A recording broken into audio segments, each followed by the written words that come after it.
Good morning, everyone. I'm Sherry Carroll with the Chamber, and thank you for attending this seminar on the new trends in layered marketing.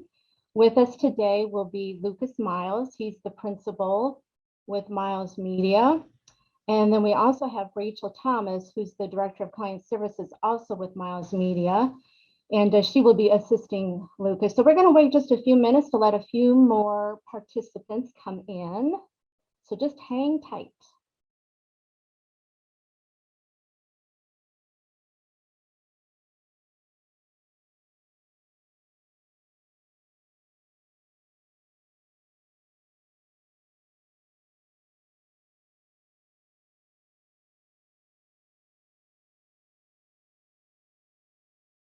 All right, we're going to get started now. So Lucas, I'm going to reintroduce you. So you are the principal with Miles Media.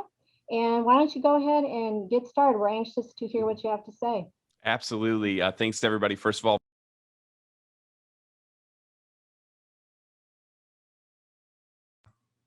all right, there we go. How's that? All right. Thanks everybody for having me here. Big fan of the Chamber and just appreciate so much what you guys do for the community. And it's awesome just to be able to come to fellow members here. I get to speak a lot of different places, but speaking in a place where, I'm here as one of you is always an honor. So thank you for that. I want to talk today about new trends in layered marketing. And I'll talk a little bit about, Miles Media, what we do kind of towards the end, but I really want this to be a value add for everybody and not just a commercial for our company. Because the reality is we have a lot of great marketing firms in this area. And a lot of these guys at other firms are friends of mine. They do tremendous work in whether it be, graphic design, web, video, whatever. And so we really want to just bring value to the community as a whole, in this. And if we're the right fit for somebody, great. But this is really just about, giving you tools in your hands, here during this free webinar to really help you just advance what you're doing. And I'm sure all of you are awake enough to realize that the world is changing. And, between COVID and, the increase of, needs for things like, Zoom and video and remote access and all of this it's not only changed how we work, it's also changed how we market. And I want to talk about a little bit of those things, here with us today. We'll take some time for questions and answers as well. And at any point during the webinar, you can go ahead and throw something in the chat box. Rachel's going to be monitoring that. And so she'll kind of let me know stuff as it hits there, and we can deal with that. And I took a glance at the participant list here as well. And so recognize a lot of names. So thanks everybody for joining and just checking this out and hearing what we have to say here today. If you go back even, 5-10 years, marketing today looks nothing like what it used to. And I think that it's really important that, we stay current. The techniques and the tools that we were using a decade ago are not very helpful today in accomplishing your goals. And what I've seen, we work with clients, everywhere from, really all around the country. We've done video work in probably 3 or 4 different continents now, for various clients that we have that really have an international presence as in addition to their domestic efforts. And what we are seeing is that, there's a lot of headaches that are developing in the marketing space because of this change of the industry. And so, marketing just seems to be one of those areas for a lot of companies. It's problematic. It requires a lot of technical expertise. It requires a lot of creative expertise to really, have a good eye and know what's, catching and what's hitting and what's going to cause somebody to click on something or get their attention. It also requires a lot of sort of administrative analytical support. I always say this, that data drives decision making. And so, if we want to make good decisions about our business, we have to have good data to help get us there. And so I want to walk us through, I'm not going to, we're going to make this presentation. I'll make sure Sherry, can kind of blast this out to everybody. So you have a copy of the PowerPoint, so I'm not necessarily going to read everything in here. There's definitely a lot of information and I want to give as much time to questions as those things come up, as well. So let's kind of dive in here and talk about some trends in layered marketing. As Rachel's setting that up, and you can go ahead and go to the first slide. What we work with clients in a lot of manufacturers, obviously being in this area, that's a lot of the larger businesses that are around, professional services, medical, providers. We've worked with, nonprofits and universities, and everybody's needs are a little bit different. And I think that one marketing plan or one marketing strategy does not necessarily, it's not a one size fits all, in this business. You really have to target things, but the landscape is changing. I just had a meeting yesterday with a very large manufacturer in this area who is, who's really doubling down on TikTok. And they just really see that, they have found that through utilizing influencers and people kind of within their space, that although they do a lot of B2B sales, their B2C sales are just growing exponentially by leveraging influencers. That's not something that people would have thought of, 5, 10 years ago. Yeah, the big guys, Pepsi and Coke, were going to reach out to the pro athletes or, some sort of, movie star or celebrity. But now we're seeing, people that just have a significant following on social media all of a sudden can be useful, for your advertising campaigns in ways that, this wouldn't have happened before. And so let's kind of dive into some of this and we can talk about this. So let's just, as we go in, if you're in the marketing space, a lot of this is going to be review for you here initially, and then we can dive into some more of I think some of the things that are disrupting the industry in a positive way. So first of all, you have your brand. So your brand is made up of your logo, your vision, values, your website, your signage, your business cards. If you have a company or you've been doing this for any length of time, my guess is you at least have some sort of brand. A lot of firms really focus on brand development. At Miles Media, we are really a media company first, and branding is a secondary thing for us. So we don't do graphic design typically. We're working with clients that already have very established brands that just need to help that extra strategy and push to get them to market, or they need help creating new creative to take to market. And so I'm assuming if you're on this call and you have a company, your brand is probably already in place. Could it use a refresh? Possibly. That's something that's worth looking at. But we're going to assume that a lot of people are already placed where you're fairly happy with where your brand is as a whole. Content. Content is things like your, any sort of messaging that's out there, whether it be social media posts, blogs, newsletters, email campaigns, photos. And I see companies struggle creating content. Gary Vee, one of the top, social media marketers in the country really right now, he has a recommendation that he says that businesses should be creating, ready for this, 65 unique pieces of content per day. I don't know about you, but I don't know if I have time for that. But what I believe is that we can really, leverage the content that we do have the time to create, and really, be able to maximize it. So for instance, how do we take, one, maybe a newsletter to, our client base and turn that into 4 or 5 different posts or different, instances of content within, kind of our branding space, and really be able to maximize on just that one thing. So you're doing less work, but having more reach. That's something we'll talk about here in a minute. Advertisements. These are traditional things that people think of, things like billboards, commercials on TV, radio spots, paid ads, maybe some brand swag. You have your pin or your, the t-shirts or, hats with your company logo on it. Of course, we have sales. We can't talk about marketing without sales, because sales is really it's the litmus test. Is our marketing working?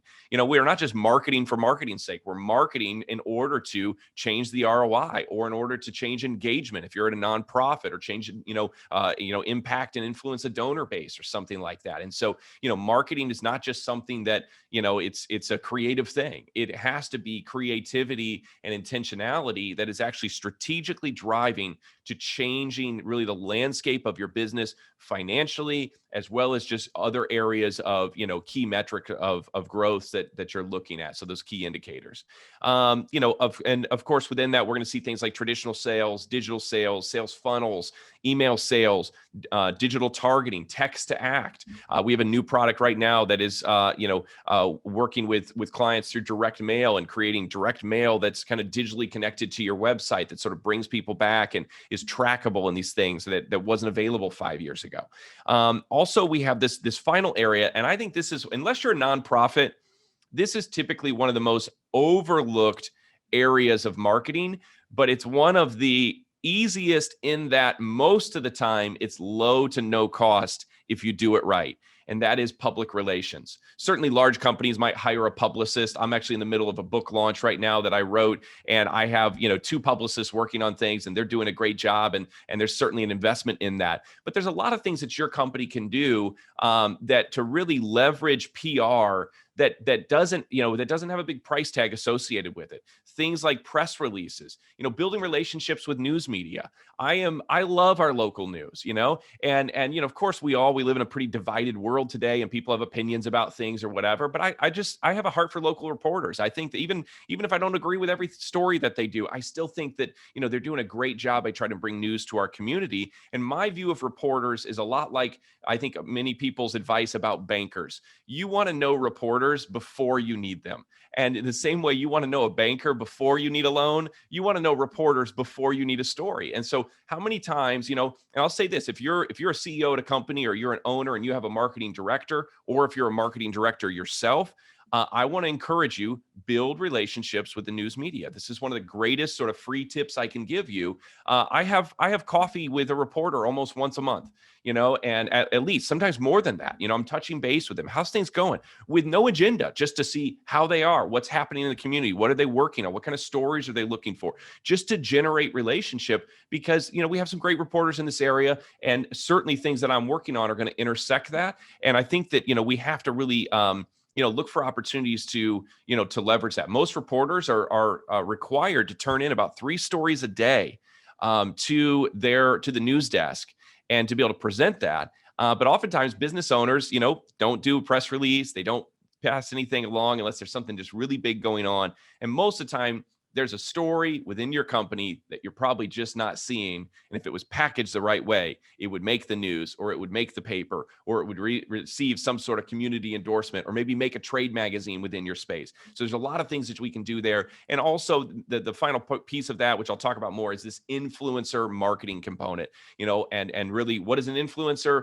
An influencer is somebody who has built a sizable following really online, that is using that following in order to, influence people. And that might be for their own personal mission or mandates that they have in their life, or it might be that they're just, kind of a social, influencer who is using that to really monetize their platform, to share about brands and services that they believe in and that they support. And there are ways to engage and I think interact with your business in a lot of ways with that. I'll brag on 10,000 Villages in Granger last year, actually during I think it was right before or during the COVID time period. They were trying to drive some local sales, and so they grabbed 10 influencers in this area, several of which are part of the chamber here. And they grabbed a hold of them, and they had a particular product that they asked every single influencer, just local influencers. These aren't world-renowned names. They're local influencers that were just happy to help. They had each person take a picture with a particular product from their store that they were selling,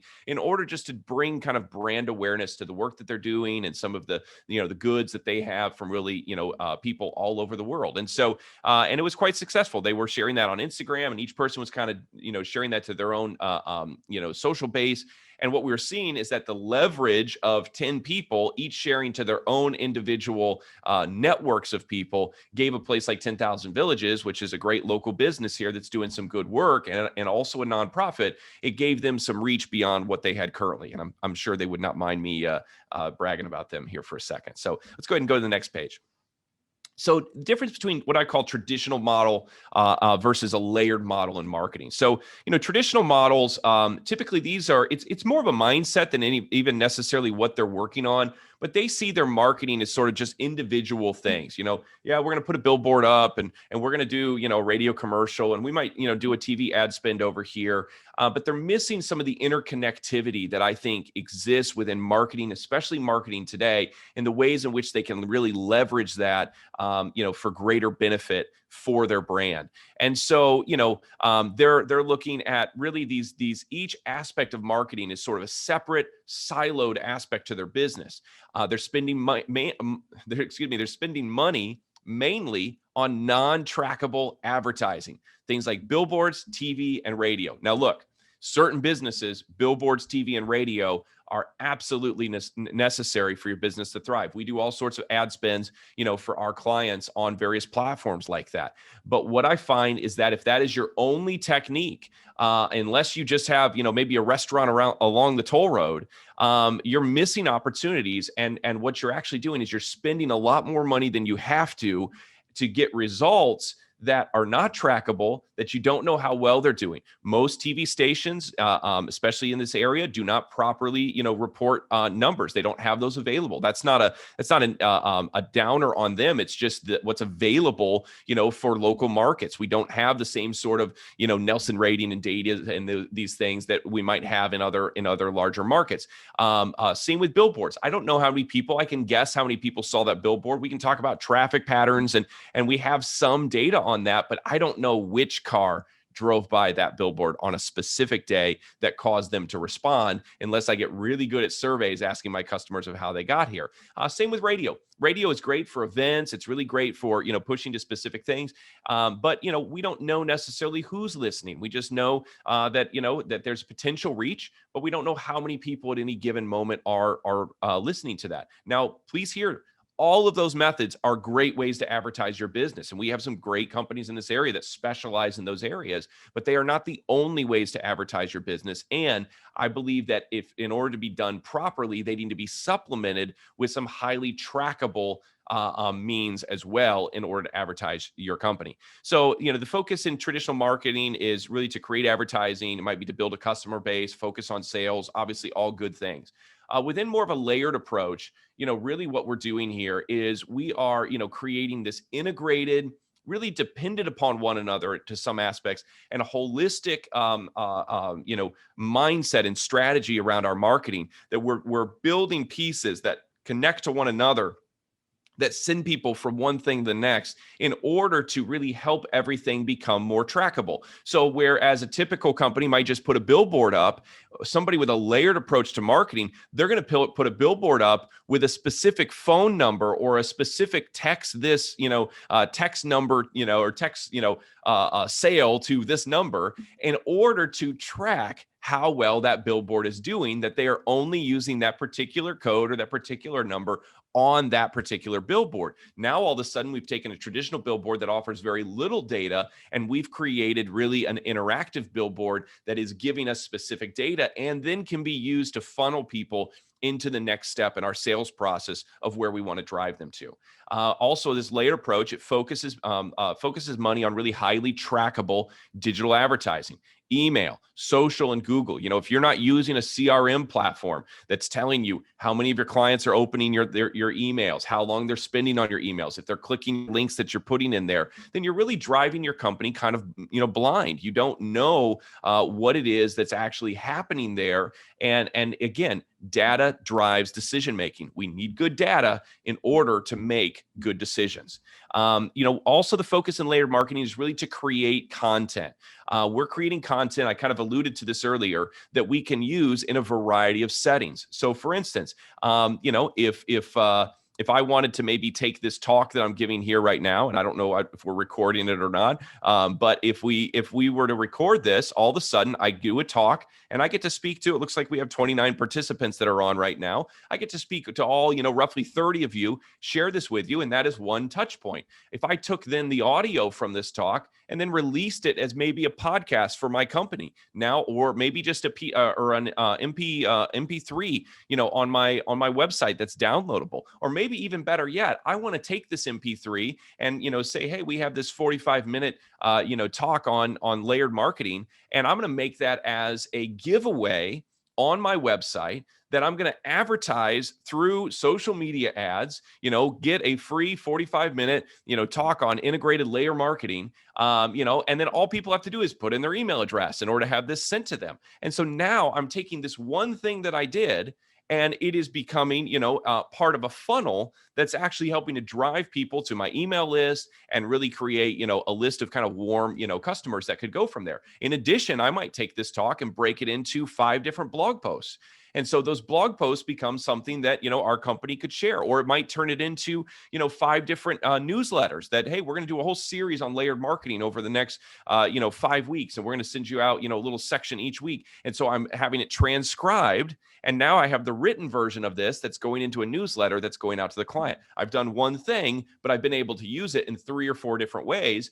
And if I wanted to go further, I could take a quote from this and, 2, 3 sentences, and I could share this on social media. I could put a nice, build a nice little picture in Canva or some sort of graphic design software that I could, run this on Instagram with a couple quotes, from that, all pointing back again to this, free giveaway and, pushing people into this funnel. So a layered approach and a content marketing approach, it looks at how we can do less things and get more out of them. So when somebody like Gary Vee is talking about 65 pieces of content in a day, he's not talking about writing 65 unique things. He's talking about how do we take one thing and turn it into 10 different things? And can we do that, 3, 4, 5, 6 times in a given day? And I think the answer is if we get creative, we build a good team around us, I think that we can. Now, I want to encourage you, start where you can.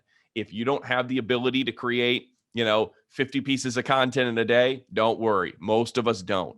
And so focus on what you can do. Can you create 1 piece of content a day? Can you create 2 pieces of content a day? Can you create 5 pieces of content a day? And the more you do that, the more you're going to see your brand grow and really your online presence expand. So also layered marketing, it builds a loyal following.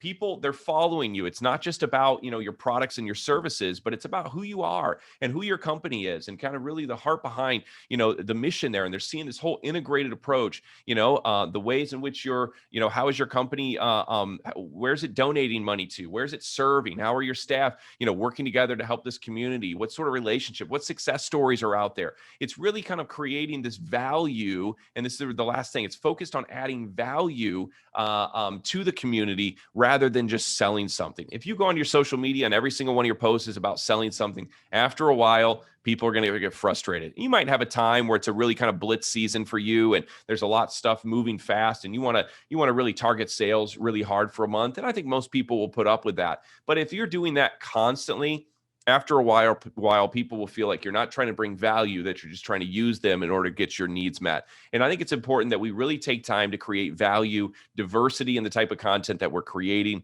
and really showcase more of a layered approach in our marketing. And the goal of this is that all these things sort of stack up to create, to fill in the holes that might be found in any just one given form of marketing by itself. If I just have a billboard, there's a lot of people I'm missing. If I just have a radio spot, there's a lot of people that I'm missing. But if I can find ways to really, stagger my efforts and have them integrate together, I can fill those gaps in marketing and I can really get more market saturation than my company's ever had before. I can't even tell you how many times people come up to us and they go, Lucas, I feel like you're always online. And the reality is I'm not online that much, but I have a presence online because of how we've layered things, because of how we've created content, because of how we've ran ads, in digital markets and these things that gives the impression that our stuff is always out there, and it allows me to do a lot more, really, with less, using less time. So let's go ahead and go to the next thing here.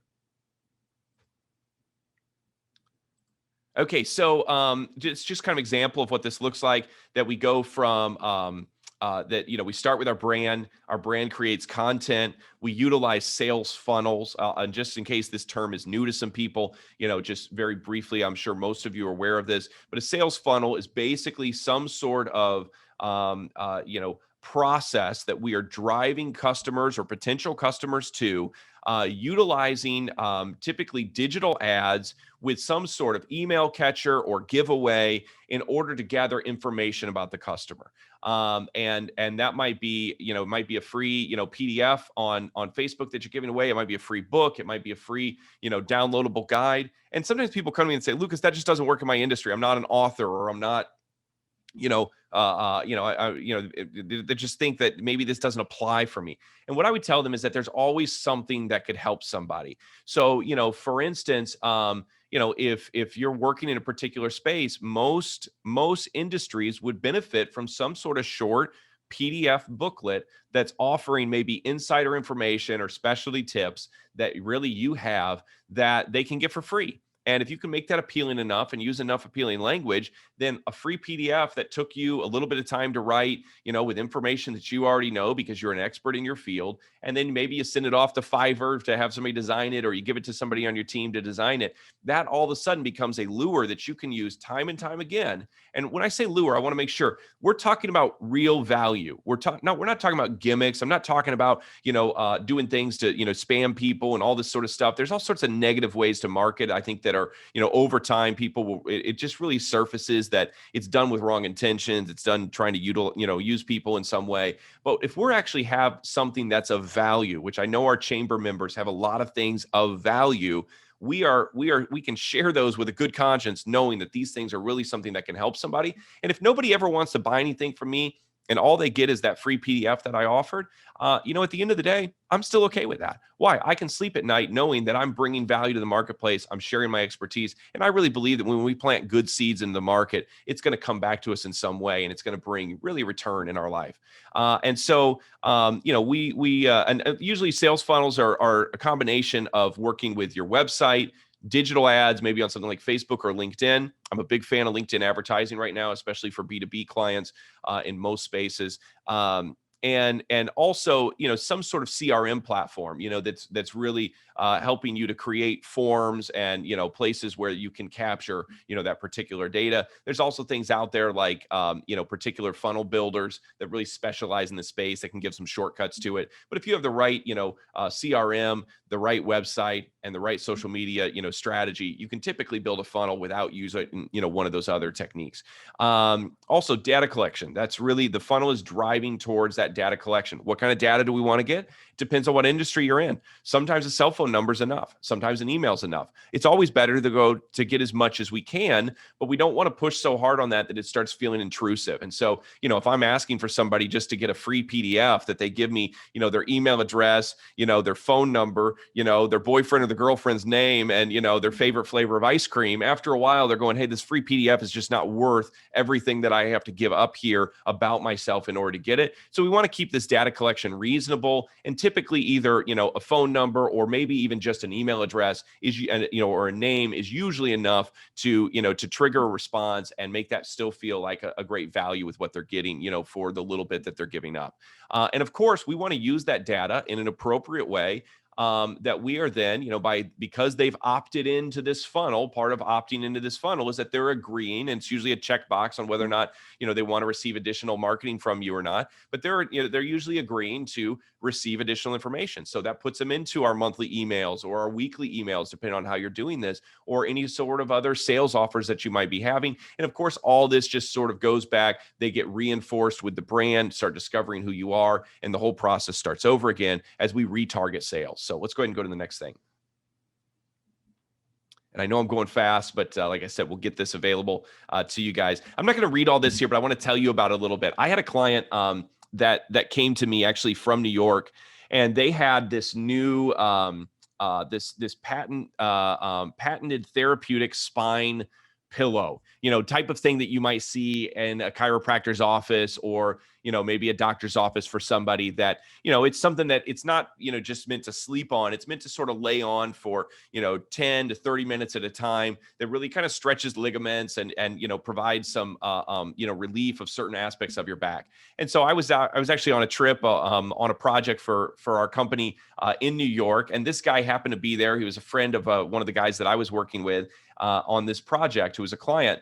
And, he brought one of these pillows and he showed it to me, and I tried it out and laid on it. And, after, I think I drove to New York on that trip. So after driving in the car for, 10 hours or whatever it was, you know what, it kind of felt nice. And so I'm not going to lie. Now he had peer-reviewed studies. He had all sorts of things that he provided with that, showing the benefit of this particular position of the spine. But he was struggling when it came to, how do I market this thing? He had his brand, he had his website, he had his logo, he had the sales portal, set up through something like Shopify, and his company was ready to launch, but he was struggling in these next steps. So I created a strategy for him as we began working together. And, we started with taking these sort of key articles, these peer-reviewed studies, and making those available for people, first of all, on his website, also, emailing those out to, lists of things like chiropractors and other medical providers that might want to have this product. And his product really worked for both the B2B space, him selling maybe to doctors' offices or health food stores or whatnot that might be interested in something like this. Also, it worked as a B2C space, where he could target this on, say, something like Instagram, and be able to, attract direct sales, through that, by potential customers. And so, we began working on this strategy. And we did exactly, what I talked about. I presented this ability to be able to use a lure, okay, and for so he generated kind of this free PDF, and then we started running, looking at paid ads, that would really target from Facebook and Instagram, focused on new customers. On LinkedIn, we were targeting chiropractors. On Facebook, we were targeting people, and maybe who had been in sports space, or some sort of particular things like yoga or Pilates that might really see the benefit in this right away. And so he was able to target his ads really to focus on these things. And then of course created sales funnels where he could capture email addresses and be able to retarget people as new products came out. He developed covers for these pads and different things. He put pixels from Facebook. That's a little piece of code that you put on the back end of your website, so that if somebody looked at the website, if you've ever looked at a website and maybe you're looking at some new shoes at Macy's, and next thing you know, you go over to Facebook, and all of a sudden you start seeing Macy ads. It's not because there's spies following you. It's not because necessarily Big Brother is watching you. It's simply because Macy's has a pixel on their website that is tracking who's visiting their website, and they are able to pull enough data from that to be able to retarget that to that same email address that has a Facebook account. So when you go to Facebook, you open that up, and then you see that. Some people don't like that style of advertising, but the reality is that is how the world is changing. And it is, if we don't learn these things and learn how to use them in a way that, we can still sleep at night and that still focuses and develops our brand, we're going to get left behind in really this new marketing world that's out there. So he was able to develop this and retarget people. And then lastly, what we did is we began looking at targeting fitness instructors, yoga industry experts, to get free pillows into their hands. So he was able to send these therapeutic pillows to them and really encourage them. Hey, I'm going to give you a free pillow. Would love it if you would make a post about this. Or some, he was able to look even further at it, going, can I provide you an affiliate link so that as you promote this pillow, a portion of the sales of people that see it from your page that are your followers, and some of these people had, hundreds of thousands of followers, are able to, you're able to get a percentage of any sales driven specifically from your page. And again, all of it was trackable. All of it was, provided data that could be analyzed, that could be evaluated to really see what's working, what's not working, doing A/B split tests and things like that on social media to make sure that they are making the best decisions moving forward. So that's a little bit of just of a, sort of a case study in utilizing some of these things. So I won't go through all this. If you have questions about, some of the terminology in digital media, I put some of these available, here for you. So things like a CTR, a click-through rate, how to build, lookalike audiences, A/B split testing, CPI, lead generation, engagement rate, all of that information is there in case you need just sort of a cheat sheet to be able to find that as you're figuring things out. Again, understanding digital marketing. Really, as we're talking, some more terms here, we have remarketing or retargeting. I've mentioned that. CTA, what is your call to action? This is one of the most important things for you to think about. As you're marketing to people, it's not just about saying, hey, I have a great product, or we do good service. What is the call to action? Are you calling them, I have somebody at my house today doing a furnace tune-up, and there was a call to action that drove us to that probably initially, furnace tune-up, only $79 or whatever it was, and so there was something that as a company or an organization, there is something you want your client to do. And sometimes if you don't make it very clear, or if there's too many calls to action, they get into a place to where they're not sure how to respond. And oftentimes they just don't. And so we need to make sure that we have very clear calls to action for our customers. Talked about pixels, SEO. This is a very hot topic. I find that, and there's probably some web people out there that might get mad at me for this. SEO is important. But I find that it is because it's so mysterious for non-tech people. It's something a lot of times that is it's overpaid for. And I talked to somebody here recently that he was spending, I think he was spending something like $10,000 a month on some web services with a company out of state. And I started asking, like, what are you getting for that? He's like, well, they're maintaining my website. In the back of my mind, I'm going, okay, that should probably be $500 to $1,000 a month. And they're doing my SEO for me. And, I'm sitting there going, $10,000 a month to do your SEO. And he just didn't know. And, he was really, in my opinion, getting ripped off by this company. And they could have been doing some other stuff that he just didn't fully understand, that he wasn't able to communicate to me. But we have to be careful that we're not spending too much on these things. And, because if you're not educated and you don't take time to really inform yourself on this, it's easy just to hear terminology and think, oh, that sounds expensive. Oh, you're doing that for me, and then really pay too much. There's some things that cost a lot of money in the marketing world. Big brand campaigns. There's a lot of time and energy involved in that. Video editing, on a given, 30-second to 1-minute video. Sometimes we're spending 40 hours or more, just on that one video to really perfect everything or create motion graphics or whatever it is. Those things take a while. But certain things we need to really educate ourselves to make sure that we're not overspending and that we're asking all the questions that we need to, and at the end, hopefully that's going to save your company money. PPC, pay-per-clicks, you'll see this in your digital ad reports for Facebook, Instagram, LinkedIn, et cetera. And then impressions, how many times your ad was served on someone's feed or webpage. We can continue.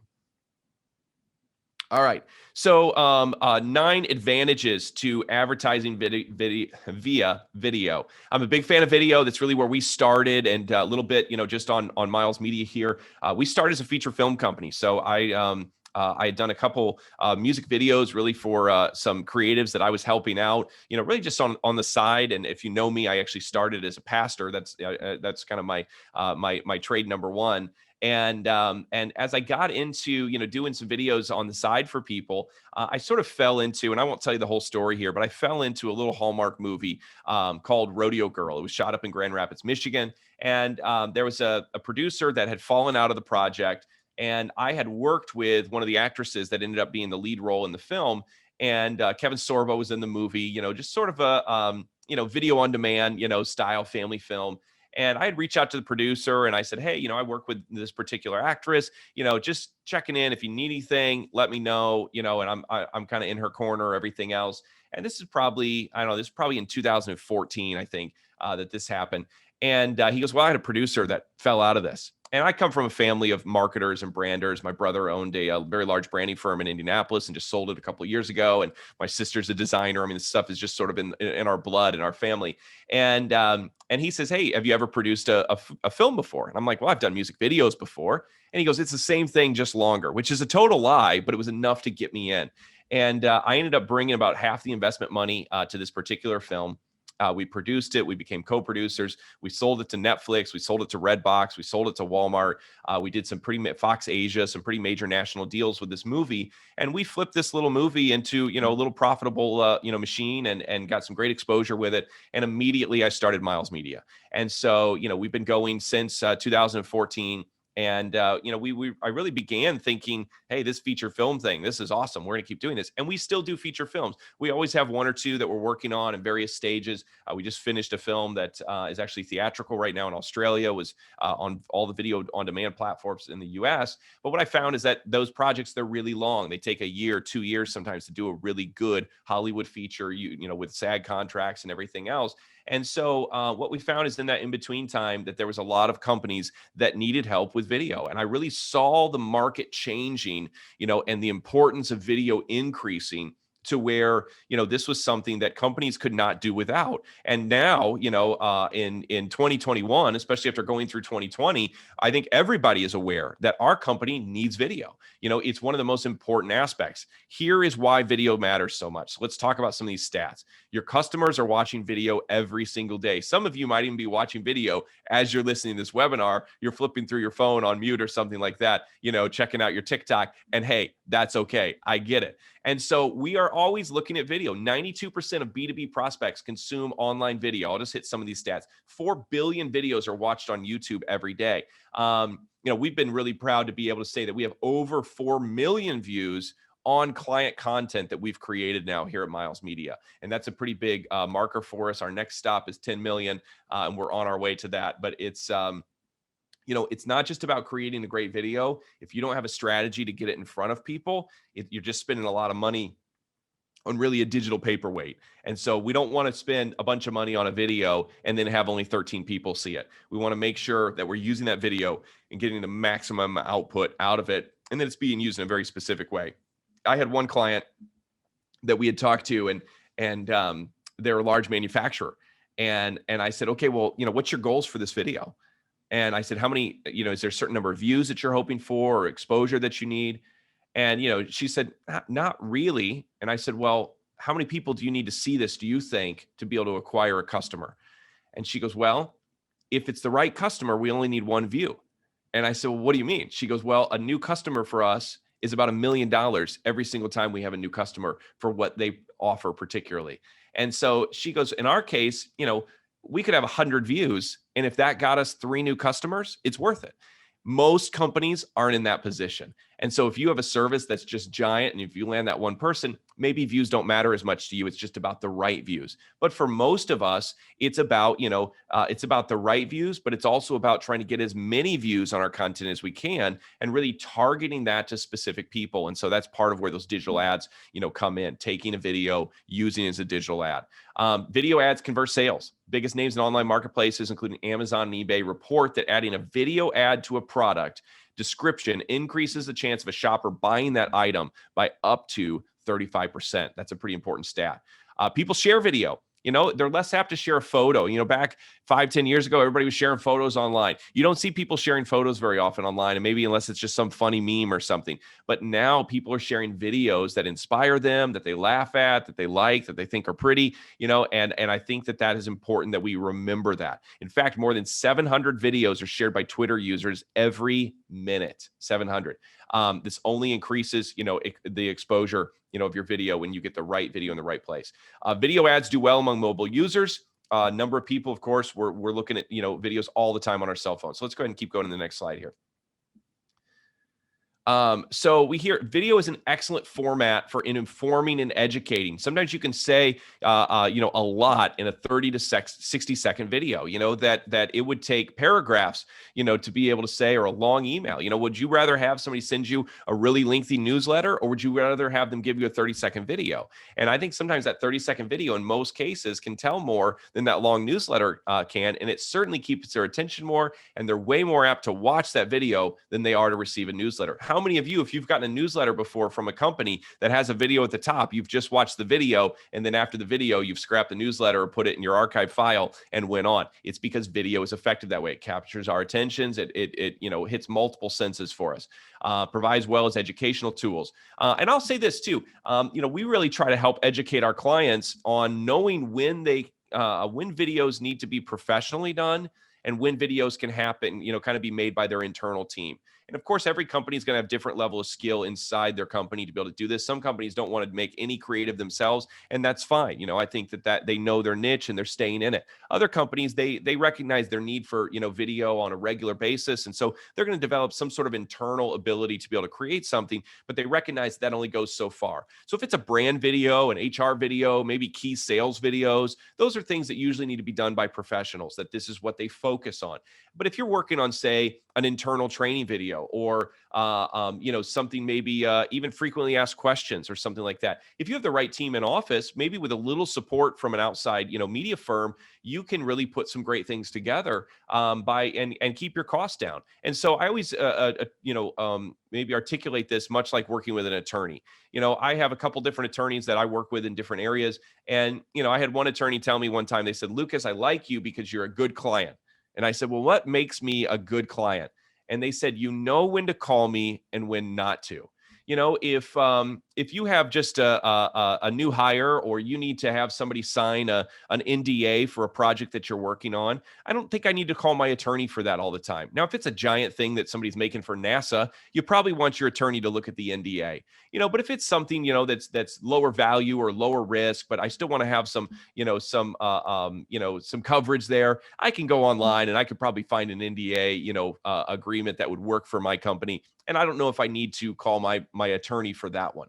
But, if you had somebody, that was threatening to sue you, if you had somebody that was, maybe some sort of accusation against your company, or something positive, something that happened where, you all of a sudden had a major opportunity and a contract in front of you, those are times that you want to make sure, and again, this is not legal advice by me saying this, but those are times for me where I want to call my attorney and get their opinion. And so I think it's the same way when it comes to creativity, and creative aspects to our brand and our marketing. We need to know when it's okay for us to do it ourselves, and when it's okay, or when we need to call the professional. Most people, unless you have a graphic design background or some sort of marketing background, you probably should not be designing your own logo. And I know that all the graphic designers in the world right now would be saying amen to that statement, because most, business owners, unless they're a graphic designer, probably are not equipped to really know what's a great logo. And sometimes they design things, using, platforms and software systems that just don't do an adequate job of really preparing your brand for the future.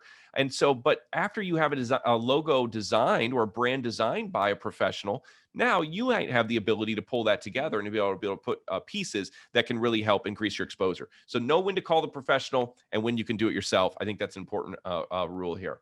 Back to the video. Search engines love video. Algorithms on things like Google and Yahoo and even within social media platforms, they all favor video over other sort of static posts, whether it be written content or photos.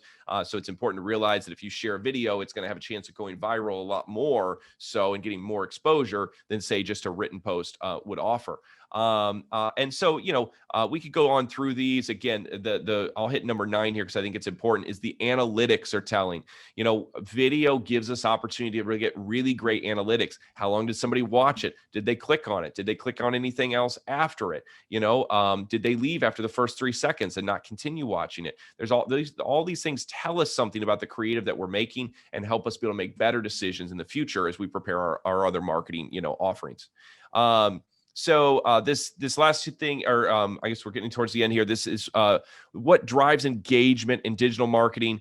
So you can see this here. Hopefully this showed up for you. Is this blue section here is video. So what we see is that on the right there, the largest portion of this circle is this blue section. Video is 60% of digital marketers find that engagement and click-through videos happen, or that click-throughs and engagement happen with video advertising more than anything else. Of course, we see in there things like, images is this pink area, and some other things, that we have, but video first, images second in terms of actually really driving data. Is that our last ones or what? Okay.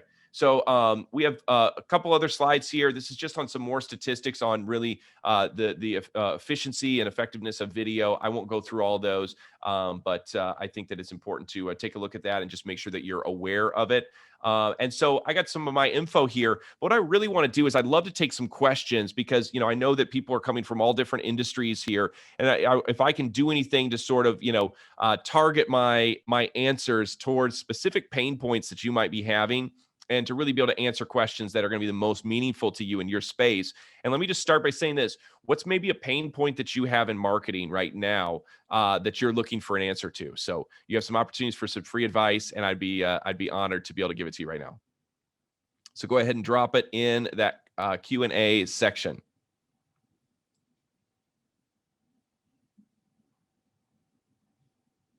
Okay, here we go.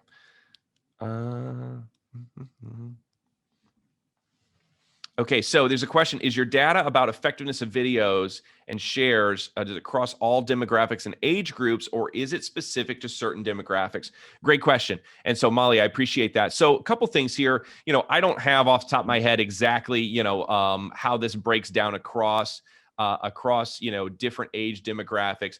But what I can say is that, we are seeing video used across all demographics. I know my parents are in, my dad's in his 70s, my mom's in her late 60s, and they look at Facebook on a regular basis. They comment, they post, they're reading things, they're sharing videos, they're looking at things. And so I think that although we might see, some higher numbers towards say, Gen X, millennials, and even Gen Z, of course, I don't think that the stats are going to decrease that much, with even say something like the boomers, with this. I think that by and large, everybody loves video.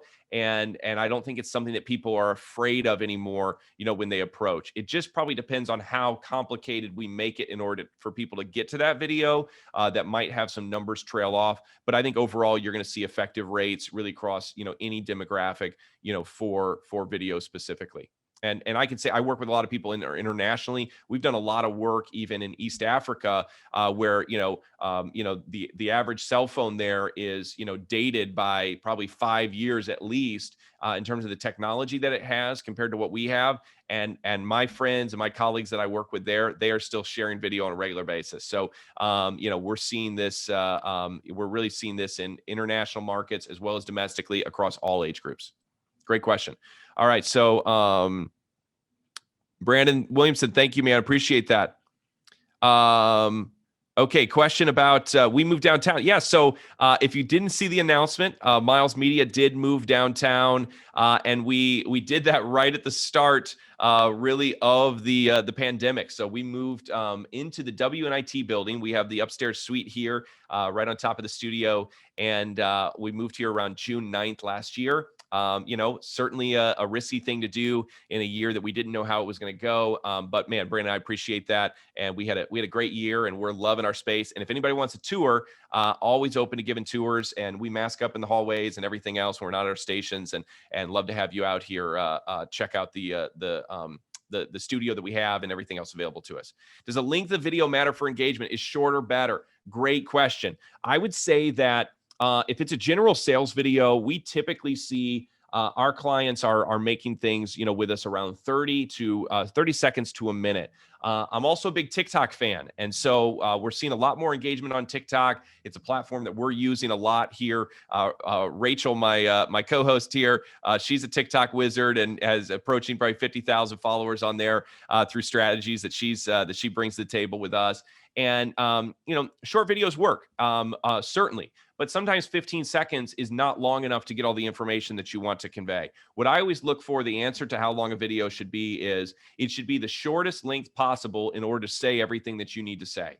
And so sometimes that's 60 seconds, sometimes it's 10 seconds, sometimes it's 3 minutes, and sometimes it's an hour. And so we're going to look at this specifically and what it's used for and what the goal of that video is to really be able to craft that. I don't think you have to buy the rule that a video can never be over a minute. I just think you have to be honest about what type of video this is and what you're wanting people to do with it. If people are cold to your company, they don't know anything about you, they're probably not going to stay through a 3-minute video. So we need to get that time down, a lot less. But if it's an engaged group or it's for a bigger presentation, we have most of you. I think we lost 2 people, I think, during this presentation. I've been going for a while. You're watching a video, that's roughly 45 minutes or so, and you're still with me here. So I think that says something about, length of video. If it's providing good value, people are going to hang with it. Jay, will you autograph your book for me? Yes, my man, I will autograph my book for you. So yes. Any other questions?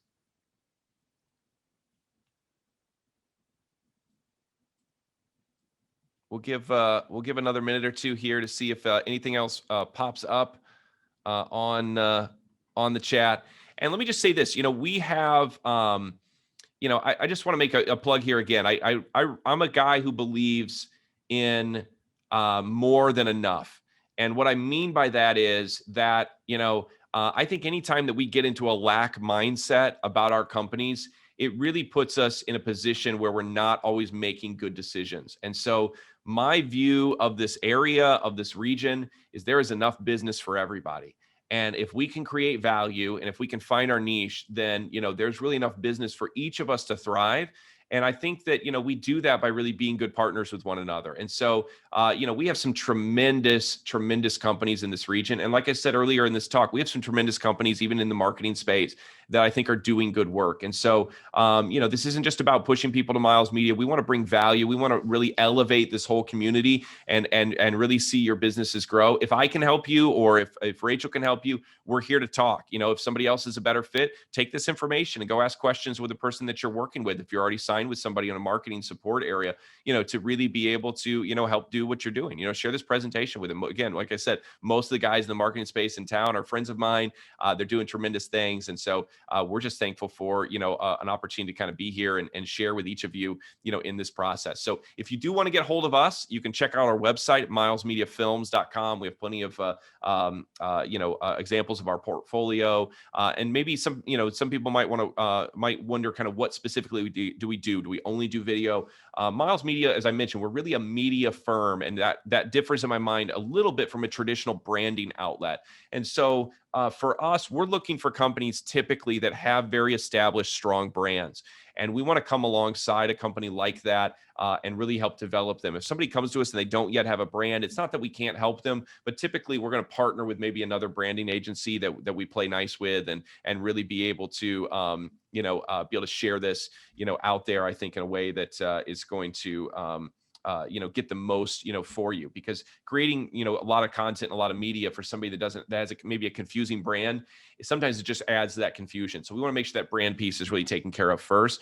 But we offer, and we have a whole list of our services on our website, but everything from, video creation, to, motion graphics to animation. We also do things like PR services. I work with a lot of clients that are just trying to figure out, is there a story within my company that I can maybe get out to the media? Is there, maybe they have a PR problem, and they're trying to find ways to fix it. They're good, well-intended people, intentioned people, but they, there's just been an issue in the community that they're trying to work through. And so we'll sit down and consult in those situations. We do things like brand audits and marketing audits, where we'll really sit down and look at everything that you're doing and really be able to provide some a holistic view of this to really make sure that we're drilling down at the right level. We also offer, services, like digital ads, whether it be Facebook, LinkedIn, et cetera, and really trying to maximize the content that either you or maybe ourselves are creating for you to get that out to as many people as possible. And the list goes on and on. We have quite a few other things that we offer. So definitely check out our website and you can see more about that. Oh, I will mention this. I talked briefly about direct mail earlier, and I don't know how many people are using direct mail. We have traditional direct mail we're all pretty familiar with. You basically buy a list, or you have a list that you provide. You blast that out to everybody. Miles Media has a new product that really I haven't seen a lot of people offer at this time, and that is what I call integrated direct mail. So what this does is this direct mail piece, there's two ways to do it. We can, of course, do the traditional direct mail, but this integrated aspect, it operates through a pixel on your website. So let's say if somebody visits, a car, a dealership's website, and they're looking at, let's say, a white Kia SUV. And they're on there looking at that Kia Telluride, and they're really focusing on it. They're trying to look at all the specs and everything else, and they spend a little bit of time on that page. What this integrated direct mail does, because of that pixel on the website, in about 40% of web viewers or web visitors, we can pull enough data from their visit in order to be able to get a postcard to their address, a direct mail piece, within about 2 to 3 days after they viewed the website. And so what this is able to do is you can kind of target this to warm leads. Let's say that somebody's looking at a university and they spend time at one of our university page, whether it be Notre Dame or Holy Cross or Ivy Tech.